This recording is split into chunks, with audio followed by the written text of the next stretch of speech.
दोस्तों, आप देख रहे हैं एनगिरी अपडेट में स्वागत है। दोस्तों, अगर आप लोगों को भूत की कहानी सुनना पसंद होगा तो आप मेरे चैनल को सब्सक्राइब कर दीजिए। और आज की कहानी मुझे भेजी है आशीष जी ने। तो सबसे पहले आशीष जी, अपनी कहानी को हमारे साथ साथ शेयर करने के लिए आपका शुक्रिया। तो चलिए बढ़ते हैं आशीष जी की भेजी हुई कहानी की ओर। दोस्तों, आशीष जी बताते हैं कि मैं जब अपने गांव छुट्टियां मनाने के लिए गया हुआ था तो मुझे वहां काफ़ी अच्छा लग रहा था। शहर की जैसे कि भीड़ भाड़ वाली जगह ज़्यादा है मेरे शहर में, क्योंकि मैं दिल्ली में रहता हूँ। और वहाँ जो तंग गलियाँ है, छोटी छोटी गलियाँ है, गाड़ियाँ ज़्यादा है, लोग ज़्यादा है, तो वहाँ रहने में मुझे बिल्कुल भी अच्छा नहीं लगता था। मुझे गाँव में आना अच्छा लगता था। मुझे गाँव की हरियाली बहुत पसंद थी। मुझे गाँव के खुले मैदान, खेत खलियान, हरे भरे खेत, तालाब, गांव के कच्चे ईंट के बने हुए सड़कें, ये सब देखने में काफ़ी अच्छा लगता था। मुझे काफ़ी अच्छी और प्यारी, मतलब देखने का एक अलग ही सुकून सा मिलता था। ऐसा लगता था कि मैं जैसे स्वर्ग में आया हुआ हूँ। और दोस्तों, मैंने अपने गांव वालों को साथ समय बिताना, उनसे बातचीत करना काफ़ी अच्छा लगता था। मेरे गांव वाले भी अच्छे हुआ करते थे। बस मुझे मेरे गांव वालों की एक ही बात खटका कर दी थी। मेरे गांव वाले कहा करते रहते थे कि सुनो, बाजार जाओगे ना तो बीच में एक रास्ता पड़ता है, आम का बगीचा पड़ता है। वो लगभग 1 किलोमीटर के दायरे में फैला हुआ है। कहते वो जो इलाका है वो एक भूतिया इलाका है। तो उस इलाके में ना कभी रात को अकेले मत जाना, क्योंकि उस इलाके से जो रात में आता है ना, वो या तो पागल हो जाता है, या तो उसकी तबीयत इतनी ज़ोरों से ख़राब हो जाती है और उसकी तबीयत कभी ठीक ही नहीं होती। मैं ये बात सुनकर अचंभे में पड़ जाता था। मुझे उनकी बातों पर रत्ती भर भी एक पैसे का विश्वास होता ही नहीं था। और होगा भी क्यों, क्योंकि मुझे बचपन से ही शहर में रहना पड़ा था और मैं शहरों में तो ये सब चीज़ों की कोई बात नहीं होती थी। लेकिन दोस्तों, एक दिन बाज़ार में सब्जी भाजी लेते समय मेरे साथ काफ़ी कुछ एक विवाद हो गया सब्जी वाले भैया से, जिस वजह से मेरी उनके साथ काफ़ी कहासुनी भी हुई। उन्होंने मुझसे कहा कि तूने मुझे पैसे नहीं दिए, जबकि मैंने पैसे दे चुका था। इस बात को लेकर हमारी काफ़ी कहासुनी हुई। लेकिन फिर आखिरकार मैंने कैसे तैसे वो बहस ख़त्म करी। लेकिन उस बहस को ख़त्म होते होते काफ़ी देर हो चुकी थी, लगभग 1 घंटा हो गया था। और 1 घंटे के बाद वो बहस, जिसने हमने खुद वो बहस ख़त्म नहीं करी थी, एक चाय वाले ने ख़त्म करी थी। और फिर वो चाय वाले ने मुझे अपनी दुकान पर ले गया और बिठाला। उसकी दुकान पर बैठे बैठे वहाँ पर कुछ लोग मेरे जान पहचान के इकट्ठा हो गए। वो लोग मुझे समझा रहे थे। तो दोस्तों, इन सब पूरी घटना में मेरा लगभग 2 से 3 घंटे बर्बाद हो गए। चूँकि अब 2-3 घंटे हो चुके थे और वैसे मैं रोज़ 4 बजे बाज़ार से घर के लिए निकलता था बाज़ार की ओर, और फिर 5 बजे तक घर वापस पहुँच ही जाता था। लेकिन उस समय जब बहुत टाइम हो गया था, तो उस समय लगभग 7 साढ़े 7 बज ही चुके थे। और फिर मैंने सोचा चलो भाई चलता हूँ। और फिर जब मैंने उठने के लिए अपनी गाड़ी निकाली, बोला चलो भाई चलता हूँ, तो मैंने देखा कि मेरी गाड़ी का एक पीछे वाला टायर ख़राब हो चुका है, जो बनाना पड़ेगा। मैंने उसे बनाने के लिए दुकान वाले के पास गया और दुकान वाले से कहा, भैया सुनिए, ये मेरा गाड़ी का टायर है जो कि अचानक ही ख़राब हो गया, आप इसे बना दीजिए। दुकान वाले ने कहा, नहीं नहीं, अभी कैसे बना देंगे भाई, 8 बज रहा है, अभी जाइए, आप कल सुबह आइएगा, पैदल पैदल निकल जाइए।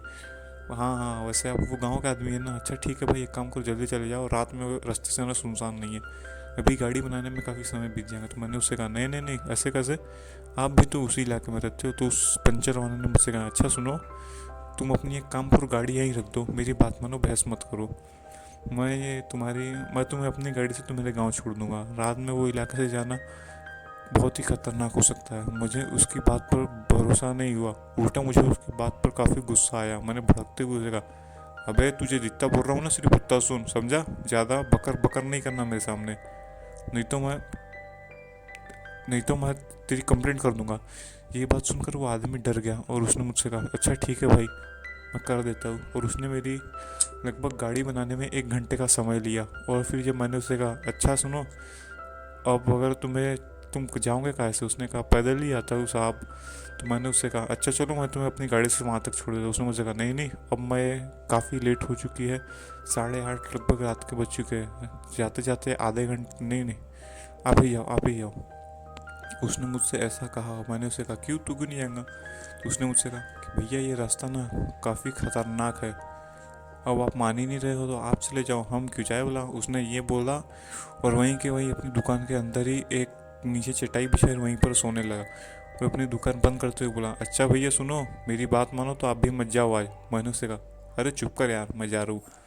ये बात बोलकर मैंने अपनी गाड़ी उठाई और चल दिया बाजार की ओर।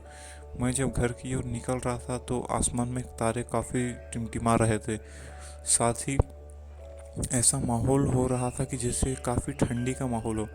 और जैसे ही मैं उस बगीचे की ओर पलटा तो दोस्तों मुझे ऐसा लगने लगा कि जितने भी आम के पेड़ है उसके ऊपर कोई बैठा हुआ है। हर आम के पेड़ के ऊपर कोई ना कोई आदमी बैठा हुआ है और मुझे जोर जोर से घूरे जा रहा है।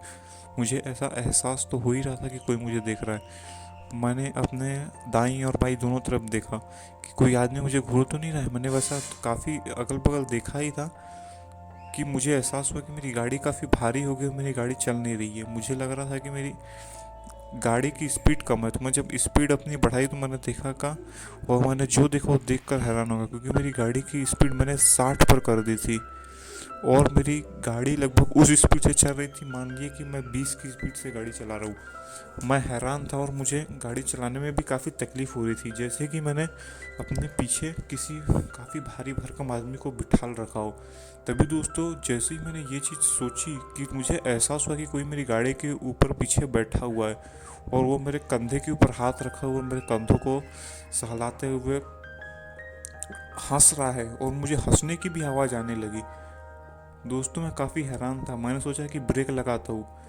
मैंने सोचा पहले पीछे पलटता हूँ, लेकिन मैंने सोचा नहीं, पहले ब्रेक लगाता हूँ भाई, पहले ब्रेक लगा कर सब देखता हूँ गाड़ी ठीक से है तो नहीं, कहीं उस पंचर वाले ने जल्दबाजी में मेरी गाड़ी जानबूझ के ख़राब तो नहीं कर दी। मैंने सोचा ब्रेक लगाता हूँ, लेकिन जब मैं ब्रेक लगा रहा था तो मेरी गाड़ी में ब्रेक ही नहीं लगा। और फिर तभी मेरे कान के पीछे से एक आवाज़ आई, क्या हुआ, ब्रेक नहीं लग रहा क्या? ऐसी आवाज़ सुनकर तो दोस्तों मैं 2 मिनट के अंदर पूरी तरीके से सुन्न हो गया था। मेरे मुंह से कुछ भी मैं बोल ही नहीं पा रहा था, और मेरे शरीर अपने आप न जाने एक अस्थाई सा हो गया था। और दोस्तों तभी मेरी गाड़ी अचानक से लगभग 100 की स्पीड से आगे भागी और लगभग 100 किलोमीटर दूर गई, और फिर अचानक से ब्रेक लगा, जिससे कि मेरा आगे वाला पहिया नीचे हो गया और पीछे का पहिया थोड़ा ऊपर उठ गया, जिससे कि मैं अपनी गाड़ी से ही नीचे गिर गया। और लगभग मैं 2 मीटर दूर तक गाड़ी से खिसक के गया होऊंगा, और मैं एक सामने डिवाइडर पर जाकर टकराया और मैं वहाँ पर जाकर गिर गया। और मेरी गाड़ी ठीक मेरे सामने खड़ी थी, और उस गाड़ी पर दिख रहा था कि एक आदमी मेरी गाड़ी के ऊपर ही बैठा हुआ है, और उसका मुंह पूरी तरीके से, उसने अपना मुंह साल की इस तरफ ढका हुआ है, और बस उसकी अपनी आंखें साल को हटाते हुए बाहर निकाला है, और उसकी आंखें पूरी की पूरी तरह सफ़ेद थी। उसकी आंख ऐसी थी जो देखकर मैं आज भी ये बात आपको बताते हैं मुझे काफ़ी डर महसूस हो रहा है। लेकिन दोस्तों मैंने तो ये मान ही लिया था कि अब शायद मैं बचने नहीं वाला हूँ, और काश मुझे अपने गांव वालों की बात और उस पंचर वाले की बात मान लेनी चाहिए थी। साथ ही मुझे इस बात का भी काफ़ी अफसोस और दिल में एक गम था कि मैंने उस पंचर वाले से बदसलूकी की, और मैं मन ही मन सोच रहा था कि काश वो पंचर वाला मुझे माफ़ कर दे, क्योंकि मैंने उससे काफ़ी बदसलूकी की थी। मुझे उसकी बात मान लेनी चाहिए, उसने मेरी भले की बात की थी। और दोस्तों फिर मैंने अपने हाथ जोड़े और बोला, देखो भैया, मुझे मालूम है अब मैं बचने नहीं वाला हूँ, तो भैया आपको जो करना है करिए, लेकिन हमको डराइए नहीं। ये बात मैंने नीचे बैठे बैठे हाथ जोड़ते हुए कही थी, और मैंने अपनी आंख भी बंद कर ली थी। लेकिन फिर दोस्तों मुझे एहसास हुआ कि मेरे पीछे से कोई 4 व्हीलर वाला गाड़ी लेकर आ रहा है और काफ़ी जोर जोर के हॉर्न बजा रहा है, P P P P P P P P P P P. वो गाड़ी की आवाज़ बजा रहा था, और वो आवाज़ धीरे धीरे मेरे करीब आ गई। और फिर मुझे एहसास हुआ कि किसने मेरे लगभग 10 कदम पीछे ही एक 4 व्हीलर खड़ी करी है और उसमें से हॉर्न बजा रहा है, पे पे पे। तभी दोस्तों लगभग 2 मिनट बाद नहीं, लगभग 30 सेकंड बाद ही उस कार में से कुछ लोग उतरे, और उन्होंने मुझे उठाते हुए कहा, ओ भाई साहब, पागल हो गए हो क्या? मरने के लिए बस हमारी गाड़ी मिली थी? हाँ साले, फालतूगिरी करने के लिए बैठे हुए यहाँ पे। मैंने जब अपनी आँख खोली और आँख खोल कर देखा तो मैंने देखा कि वो लोग कहीं से जा रहे बाराती लोग थे, और उनके साथ साथ वहाँ 10 गाड़ियाँ थी। मैं उन्हें देखकर काफ़ी खुश हो गया, और मैंने उन्हें देखते ही उनके तरफ आगे बढ़ा, बोला, अरे भैया आप लोग यहाँ, आप लोगों ने मेरी जान बचा ली। मैं ये बात उन्हें कह ही रहा था कि तभी दोस्तों मैंने तुरंत अपनी गाड़ी की ओर देखा, तो मैंने देखा कि मेरी गाड़ी के दोनों टायर के टायर फट चुके हैं। मेरी गाड़ी पूरी तरीके से घस चुकी हुई है और एक रोड के कोने में पड़ी हुई है। और मैंने देखा कि मुझे बिल्कुल भी एक खरोच नहीं आई है। और फिर मैंने उन लोगों से कहा, भैया ये रोड काफ़ी ख़तरनाक है, आप मेरी जान बचा लीजिए। वो लोग मेरा मुंह देखकर समझ ही गए थे कि मुझे क्या परेशानी है। उन्होंने मुझसे कहा, अच्छा ठीक है, चलो गाड़ी में पीछे बैठ जाओ। उनमें से किसी ने मेरे से ज़्यादा सवाल जवाब नहीं किया और फिर मुझे अपनी गाड़ी में बिठा लिया।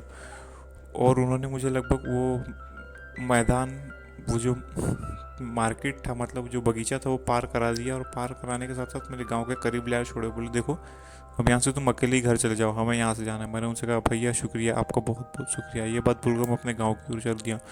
और फिर मैंने यह बात अपने सारे के सारे गाँव वालों को बताई। गाँव वाले मेरी ये बात सुनकर काफ़ी हैरान रह गए और उन्होंने मुझसे कहा, अगर तुम ठीक उसी समय हाथ वाथ नहीं जोड़ते ना तो तुम्हारी जान भी जा सकती थी। मैंने उनसे पूछा, क्यों, ऐसा क्यों भाई? और वैसा उस रोड में है का? तो उन्होंने मुझसे कहा, अरे वो आम का बगीचा काफ़ी खतरनाक है, वहाँ एक संकी आदमी रहा करता था। एक दिन 10 लोगों की बारात जा रही थी, समझे ना? तो 10 लोगों की बारात वहीं पर रुकी थी, तो वो लोग उसके पेड़ से आम तोड़ तोड़ के खाने लगे। तो फिर वो आदमी ने जब ये देखा तो उसने अपनी बंदूक उठाई और उस बंदूक से उसने लगभग वहाँ के जितने भी लोग थे सभी लोगों को गोलियों से भून डाला। और जो तुम्हें लोग दिखे थे ना, वो भी वही लोग थे। कहते हैं कि वहाँ उस रूट से जो भी जाता है उसकी वो लोग जान ले लेते हैं, लेकिन आज पहली बार शायद उन लोगों ने तुम्हारी जान ले ली, जान छोड़ दी, बख्श दी, पता नहीं क्यों। अब दोस्तों, मुझे ये बात तो मुझे आज तक समझ में नहीं आई। शायद ये वही वजह है कि मैंने उनके सामने हाथ जोड़ लिए थे और हो सकता है उन्हें दया आ गई हो। तो दोस्तों, ये थी आज की कहानी जो कि आशीष जी के साथ घटी थी। आपको कहानी कैसी लगी मुझे कमेंट बॉक्स में ज़रूर बताएं। तो चलिए मिलते हैं नेक्स्ट वीडियो में, तब तक के लिए बाय एंड टेक केयर।